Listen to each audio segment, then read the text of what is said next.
நீ தோற்று போவாய் என்று ஒரு கூட்டம் உனக்காக கல்லறை தோண்டி காத்திருக்கிறதா? உன் லட்சியத்தை சொன்னபோது ஏளனமாக சிரித்து உன் முதுகில் குத்தினார்களா? உன் தகுதி என்ன, உன் தரம் என்ன என்று கேட்டவரின் வார்த்தைகள் இன்னும் உன் காதுகளில் இரத்தமாய் வழிந்து கொண்டிருக்கிறதா? அழாதே. அவர்களுக்கு பதில் சொல்ல உன் வார்த்தைகளை செலவு செய்யாதே. உன்னை கேலி செய்தவர்கள் உன் முன்னே கையேந்தி நிற்க வேண்டும். உன்னை ஒதுக்கி வைத்தவர்கள் உன் அனுமதி கேட்டு உன் வாசலில் காத்திருக்க வேண்டும். அவமானங்கள் வெறும் காயங்கள் அல்ல, அவை உன் வெற்றிக்கான எரிபொருள். அந்த தீயை அணைய விடாதே. நீ அமைதியாக உழைக்கும் ஒவ்வொரு நொடியும் உன்னை ஏளனம் செய்தவர்களின் இதயத்தில் இடியாக விழட்டும். உன் மௌனம் அவர்களின் தூக்கத்தை கெடுக்கட்டும். காலம் பதில் சொல்லும் என்று காத்திருக்காதே. காலத்தையே உன் வெற்றியை பார்த்து பதில் சொல்லவை. இன்று உன்னை பார்த்து சிரிக்கும் அதே உலகம் நாளை உன்னை பார்த்து வியக்கப் போகிறது. சத்தம் இல்லாமல் சாதி. உன் வெற்றி பரிசை உலகிற்கு அறிவிக்கும் போது உன்னை ஏளனம் செய்தவர்கள் கதறி அலட்டும். முதல் ரகசியத்துக்குள்ள போறதுக்கு முன்னாடி உன்கிட்ட ஒரு கேள்வி. உன்னை ஒருத்தர் கேலி செஞ்சப்போ மனசுக்குள்ள ஒரு நெருப்பு எரிஞ்சதே, அந்த தழல் இன்னும் உனக்குள்ள இருக்கா இல்லையா? அந்த அவமானம் இன்னும் உன்னை தூங்க விடாமல் துரத்திட்டே இருக்கா? நிச்சயம் நான் ஜெயிப்பேன்னு உன் மேல உனக்கு 100% நம்பிக்கை இருந்தா இப்பவே இந்த வீடியோ ஒரு லைக் பண்ணிட்டு கமெண்ட்ல ஐ வில் வின் அப்படின்னு அந்த வெறியோட டைப் பண்ணு. உன் வெற்றியோட முதல் படி இந்த உறுதிமொழி தான். ஏன்னா உன் நம்பிக்கையை நீயே உலகத்துக்கு சொல்லலைன்னா இந்த உலகம் உன்னை மதிக்காது. நீ கொடுக்குற அந்த ஒவ்வொரு கமெண்டும் உன்னை ஏளனம் செஞ்சவங்களுக்கு நீ கொடுக்குற முதல் அடி. சரி, இப்போ அவங்க கதற போற அந்த முதல் ரகசியத்தை பார்ப்போம். இப்போ நான் சொல்ல போற இந்த முதல் ரகசியம் உன்னை ஏளனம் செஞ்சவங்களோட தூக்கத்தை கெடுக்க போகுது. அந்த ரகசியம் என்ன தெரியுமா? மௌனமான மாற்றம். உன்னை ஒருத்தர் கேலி செய்யும் போது உனக்கு வர்ற அந்த கோபம், அந்த ஆக்ரோஷம், அந்த ஆத்திரம், அதை அவன்கிட்ட காட்டாத. கத்தி பேசுறவன் கோலை, சாதிச்சு காட்டுறவன் தான் வீரன். உன் கோபத்தை வார்த்தைகளால கொட்டினா அது வெறும் சத்தம். ஆனா அதே கோபத்தை உழைப்பா மாத்தினா அது ஒரு சரித்திரம். உன்னை வேண்டாம்னு ஒதுக்கி வச்சாங்களா? சந்தோஷம். உன்னால முடியாதுன்னு சிரிச்சாங்களா? இன்னும் சந்தோஷம். ஏன்னா அவங்க கொடுத்த அந்த வலியும் அவமானம் தான் உனக்கான எரிபொருள். இப்போ நீ செய்ய வேண்டியது ஒண்ணுதான். காணாமல் போயிரு. ஆமா, இந்த உலகத்துல இருந்தே கொஞ்ச நாள் காணாமல் போயிரு. எந்த சமூக வலைதளமும் வேண்டாம், எந்த அரட்டையும் வேண்டாம், எந்த பகட்டும் வேண்டாம். அந்த இருட்டுல, தனிமையில உன்னை நீயே செதுக்க ஆரம்பி. செதுக்கிறதுனா சும்மா இல்லை.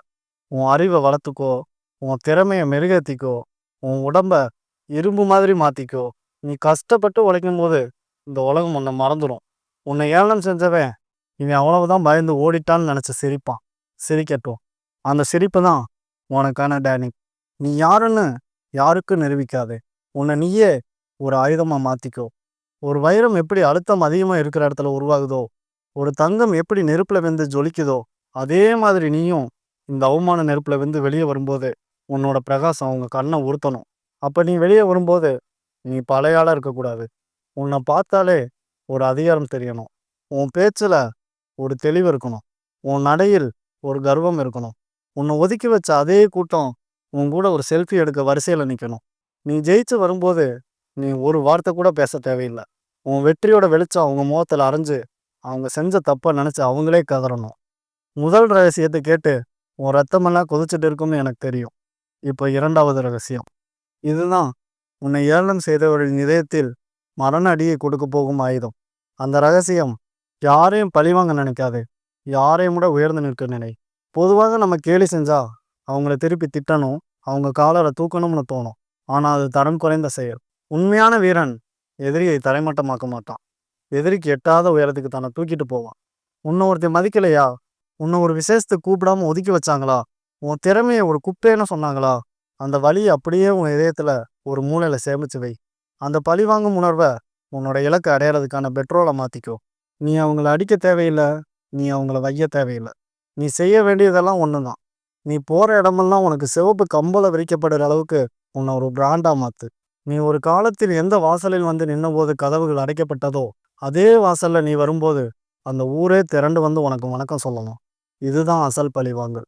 உன்னை ஏளனம் செஞ்சவன் அன்னைக்கு உன்னை அவமானப்படுத்தின அதே பல இடத்துல நின்றுட்டு இருக்கணும். ஆனா நீ அவனால் நினைச்சு கூட பார்க்க முடியாத ஒரு சொகுசு கார்லேயோ அல்லது ஒரு உயர்ந்த பதவியிலேயோ அவன் முன்னாடி வந்து இறங்கணும். அன்னைக்கு அவன் உன்னை பார்த்து சிரிச்ச அந்த சிரிப்பு இன்னைக்கு அவனோட முகத்துல ஒரு குற்ற உணர்வா மாறணும். நீ அவனை பார்த்து ஒரு புன்னையை மட்டும் செய். அந்த ஒரு புன்னையை அவனுக்கு கொடுக்குற வழி 1000 சாட்டை அடிக்க சமம். உன்னை தூக்கி எறிஞ்சவங்களுக்கு முன்னாடி நீ ஒரு சாம்ராஜ்யத்தை கட்டி எழுப்பு. உன்னால முடியாதுன்னு சொன்னவங்க, உன்னை பத்தி தப்பா பேசினவங்க எல்லாரும் அன்னைக்கே எனக்கு தெரியும் இவன் சாதிப்பான்னு அப்படின்னு அண்டர் பெல்ட் அடிக்கணும். அந்த அளவுக்கு உன் வளர்ச்சி ஒரு பிரம்மாண்டமா இருக்கணும். பழி வாங்குறதுல நேரத்தை செலவு பண்ணாத. உன்னை வளர்த்துக்கிறதுல நேரத்தை செலவு பண்ணு. நீ சேரத்தில் நிற்கும்போது கீழே நின்று அண்ணாந்து பார்க்குற அந்த ஏளனம் செய்தவரின் கண்களில் வர கண்ணீர் தான் உனக்கு கொடுக்குற மிகப்பெரிய பரிசு. முதல் 2 ரகசியத்தையும் விட இதுதான் ரொம்ப முக்கியம். ஏன்னா நீ ஜெயிக்க போற வழியில அவமானங்களை விட ரொம்ப கொடுமையான ஒன்று உன்னை தடுக்கும். அதுதான் தோல்வி. நீ ஒரு காரியத்தில் இறங்கும்போது ஆரம்பத்தில் தோத்து போகலாம். அப்போ அந்த ஏளனம் செஞ்ச கூட்டம் இன்னும் சத்தமாக சிரிக்கும். பாத்தியா, நாங்கள் தான் அன்னைக்கே சொன்னோம்ல உனக்கெல்லாம் இது வராதுன்னு அப்படின்னு உன் முகத்துக்கு முன்னாடியே வந்து குதிப்பாங்க. அப்போ நீ உடஞ்ச போய் உக்காந்துட்ட அப்படின்னா அவங்க ஜெயிச்சிருவாங்க. அந்த ரகசியம் என்ன தெரியுமா? தோல்வியை கொண்டாட கற்றுக்கோ. ஆமாம், உன்னை ஏளனம் செஞ்சவங்களுக்கு முன்னாடி நீ தோத்து நிற்கும்போது உன் முகத்தில் ஒரு சின்ன வருத்தம் கூட இருக்கக்கூடாது. ஏன்னா ஒவ்வொரு தோல்வியும் உன்னை வீழ்த்த வரல, நீ இன்னும் பலமாக எழறதுக்கான பாடத்தை சொல்லி கொடுக்க வருது. ஒரு சிங்கம் 2 அடி பின்னாடி போகுதுன்னா அது பயந்து ஓடுதுன்னு அர்த்தம் இல்லை, இன்னும் வேகமாக பாஞ்சு எதிரியோட கழுத்தை கவ்வ போகுதுன்னு அர்த்தம். நீயும் அப்படித்தான். அவங்க சிரிக்கிற ஒவ்வொரு சிரிப்பையும் உன்னோட அடுத்த வெற்றிக்கான உத்வேகமாக மாற்று. அந்த சிரிப்பு தான் உனக்குள்ள ஒரு அணையாத நெருப்பை உருவாக்கணும். தோல்விங்கிறது உன் கதைக்கு முற்றுப்புள்ளி கிடையாது, அது வெறும் கமா தான். இவன் முடிஞ்சுட்டான்னு உலகம் உன்னை தீர்ப்பெழுதி ஒதுக்கும்போது தான் நீ ஒரு ஃபீனிக்ஸ் பறவை மாதிரி சாம்பல்ல இருந்து எழணும். நீ தோத்து போன அதே இடத்துல, நீ விழுந்த அதே மண்ணுல, நீ தவிச்ச அதே களத்துல உன் வெற்றி கொடியை நட்டு வைக்கணும். நீ ஜெயிச்சதுக்கு அப்புறம் திரும்பி பார்க்கும்போது அந்த தோல்வியில் தான் உனக்கு வைர கற்களாக தெரியும். அன்னைக்கு நான் தோக்காம இருந்திருந்தா இன்னைக்கு இவ்வளவு பெரிய ஆளாகி இருக்க மாட்டேன்னு நீயே சொல்லுவ. உன்னை ஏளனம் செய்தவர்கள் கதறணும்னா நீ ஒரே ஒரு தடவை ஜெயிச்சா பத்தாது. நீ ஜெயிக்கிறத ஒரு பழக்கமாக மாற்றணும். நீ விழ விழ எழும்போது உன்னை பார்த்து சிரிச்சவங்களுக்கு ஒரு பயம் வரணும். இவனை என்ன செஞ்சாலும் விட மாட்டேங்கிறானே, இவன் எதை நோக்கி ஓடுறான்னு அவங்க மிரளணும். உன்னை தடுக்க ஒரு கூட்டமே நின்னாலும் அத்தனையும் மீறி நீ முன்னேறி போய்கிட்டே இருக்கணும். உன் உழைப்பும் உன் விடாமுயற்சியும் உன் தோல்விகளும் ஒன்றா சேர்ந்து ஒரு நாள் வெடிக்கிறோம் பாரு, அந்த சத்தம் கேட்டு உன்னை ஏளனம் செஞ்ச அந்த மொத்த கூட்டமும் நடக்கணும். அடுத்ததா 4வது ரகசியம், முடிவற்ற தொடர்ச்சி. இந்த உலகத்தில் பல பேர் ஆரம்பிப்பாங்க, ஆனால் சில பேர் மட்டும்தான் முடிப்பாங்க. நீ ஆரம்பிச்சப்போ உன்னை ஏளனம் செஞ்சவங்க நீ பாதியிலேயே நிப்பேன்னு தான் காத்துக்கிட்டே இருந்தாங்க. ஆனால் நீ நிற்கல, நீ ஓடிக்கிட்டே இருக்க. இந்த ரகசியம் என்ன சொல்லுதுன்னா, உன் வெற்றிக்கான வேகம் குறையவே கூடாது. நீ ஒரு நாள் ஜெயிச்சுட்டு அமைதியாக உட்காந்துட்டா உலகம் உன்னை மறந்துடும். ஆனால் நீ செஞ்ச தப்ப உன்னை ஏளனம் செஞ்சவங்க செஞ்சுக்கிட்டே இருப்பாங்க.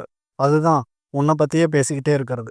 அவங்க உன்னை பற்றி பேசி அவங்க நேரத்தை வீணடிக்கட்டும். நீ உன் இலக்கை பற்றி மட்டும் யோசிச்சு உன் காலத்தை உருவாக்கு.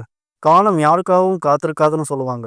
ஆனால் நீ உழைக்கிற உழைப்பை பார்த்தா காலமே உனக்காக காத்திருக்கணும். உன்னை ஏளனம் செய்தவர்கள் முன்னால் நீ போய் நிற்கும்போது அவங்க கண்ணில் தெரியறது வெறும் பொறாமையாக மட்டும் இருக்கக்கூடாது, அது ஒரு பயமாக இருக்கணும். இவன் நம்மளை விட எவ்வளோ தூரம் போயிட்டாங்கிற அந்த பயம் அவங்கள வாழ்நாள் முழுக்க மாட்டணும். உன் வெற்றிங்கிறது உன் வெற்றிங்கிறது ஒரு தீப்பொறி மாதிரி இல்லாமல் ஒரு காட்டு தீ மாதிரி பரவணும். நீ தொடுற ஒவ்வொரு விஷயமும் பொண்ணாகணும். நீ பேச நினச்சத உன் செயல்கள் பேசணும். அன்னைக்கு ஒருத்தன் உன்னை பார்த்து சிரிச்சான்ல, இன்னைக்கு அவன் முன்னாடி தலை குனிஞ்சு நிற்கும்போது அவனுக்கு பிச்சை போடுற மாதிரி ஒரு வாய்ப்பை கொடு. அதுதான் உன்னோட ஆகச்சிறந்த பண்பு. பழிவாங்கல ஆரம்பிச்ச உன் பயணம் இன்னைக்கு பல பேருக்கு வாழ்வு கொடுக்குற இடத்துல வந்து முடியணும். அதுதான் உண்மையான வெற்றி. உன்னை ஏளனம் செய்தவர்கள் கதறட்டும், ஆனால் நீ அந்த சத்தத்தை கேட்டு ரசிக்காத. உன் அடுத்த இலக்கை நோக்கி போய்கிட்டே இரு. ஏன்னா நீ அடைய வேண்டிய சிகரம் இன்னும் பெருசு. உன் வாழ்க்கையோட ஸ்கிரிப்டை நீ தான் எழுதணும். மற்றவன் கேலி செஞ்சதுக்காக உன் பேனாவை அவங்கிட்ட கொடுத்துடாத. 5வது ரகசியம், இதுதான் உன்னை ஒரு சாதாரண மனிதனிலிருந்து ஒரு சகாப்தமாக மாற்ற போகிற ரகசியம், ஈடு இணையற்ற உயரம். உன்னை ஏளனம் செஞ்சவன் ஒரு சின்ன கல்லுனா நீ அந்த கல்லை தாங்கி நிற்கிற இமயமலையை மாறணும். நீ அடையிற வெற்றி எப்படி இருக்குன்னு தெரியுமா? உன்னை விமர்சனம் செஞ்ச அதே நாக்குகள் வேற ஒரு இடத்துல உன்னை பற்றி பெருமையாக பேசணும். அவன் யாருன்னு எனக்கு தெரியும், அவன் கூட நான் படித்தவன், அவன் கூட நான் பழகினவன்னு உன்னை அவங்க சொந்தம் கொண்டாட துடிக்கணும். ஆனால் நீ அவங்களுக்கு எட்டாத தூரத்தில் இருக்கணும். பழிவாங்குறதுல ஆரம்பித்த உன் வேகம் இப்போ ஒரு தவமாக மாறணும். உன்னை ஏளனம் செய்தவர்கள் கதறட்டும்னு நான் ஏன் சொல்கிறேன்னா, அவங்க அவமானத்தால் கதறக்கூடாது. நீ வளர்ந்த அந்த வளர்ச்சியை பார்த்து அன்னைக்கு உன்னை பகைச்சுக்கிட்டமேங்கிற அந்த ஆற்றாமையில கதறணும். அவங்க உன்னை நெருங்க நினச்சா கூட உன்கிட்ட வர்றதுக்கு அவங்களுக்கு ஒரு தகுதி வேணுமேங்கிற நிலையை நீ உருவாக்கணும். நீ யாருன்னு யாருக்கும் நிரூபிக்க வேண்டிய அவசியமே இல்லாத ஒரு நிலையை அடையிறது தான் உண்மையான மாஸ். இப்போ ஒரு நிமிஷம் கண்ணை மூடி யோசிச்சுப்பாரு. உன்னை அன்னைக்கு அசிங்கப்படுத்தின அதே ஆள் இன்னைக்கு ஒரு கூட்டத்தில் நின்றுட்டு இருக்கான். நீ ஒரு மேடையில் கௌரவிக்கப்படுற. அவன் கீழே நின்று கை தட்டுறான். நீ அவனை பார்க்குற. அவன் தப்பா நினைச்சு தலை குடிக்கிறான். அந்த தருணம் இருக்கு பாரு, அதுதான் நீ கொடுத்த ஆகச்சிறந்த பதிலடி.